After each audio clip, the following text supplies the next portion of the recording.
Ang mabuting balita ng Panginoon ayon kay San Juan. Noong panahong iyon, sinabi ni Jesus sa kanyang mga alagad, "Kung napupuot sa inyo ang sanlibutan, dapat ninyong malamang napuot na ito sa akin bago sa inyo. Kung kayo nga'y sa sanlibutan, iibigin kayo nito bilang kanya.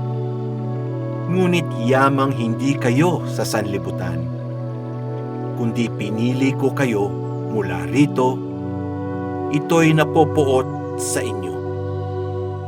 Alalahanin ninyo ang sinabi ko sa inyo. Walang aliping higit kaysa kanyang Panginoon.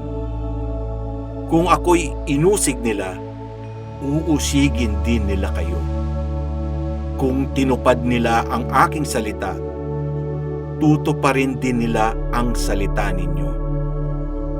Ngunit ang lahat ng ito'y gagawin nila sa inyo dahil sa akin, sapagkat hindi nila nakikilala ang nagsugo sa akin." Ang mabuting balita ng Panginoon. Pinupuri ka namin, Panginoong Hesukristo.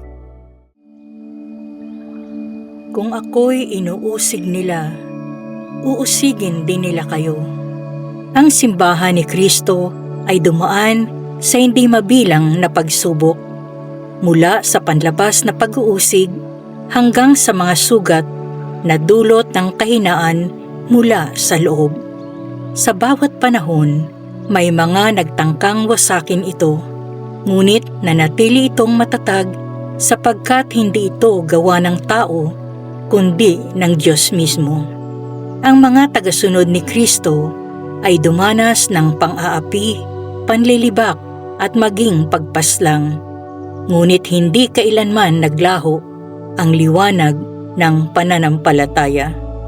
Ngayon, hindi lamang panlabas na pag-uusig ang kinakaharap ng iglesia, kundi pati ang mga pagsubok mula sa loob, mga kahinaan ng ilan sa mga pinuno, mga pagkukulang ng mga mananampalataya at ang patuloy na pagkakahati-hati.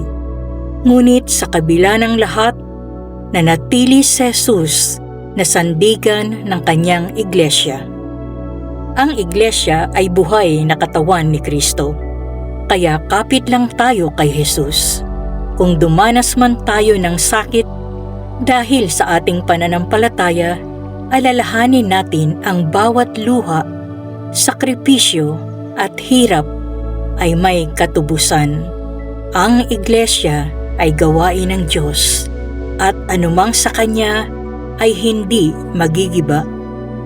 Patatagin natin ang ating mga kapatid sa pamamagitan ng pagpapaliwanag sa kanila ng mga bagay ukol sa ating pananampalataya.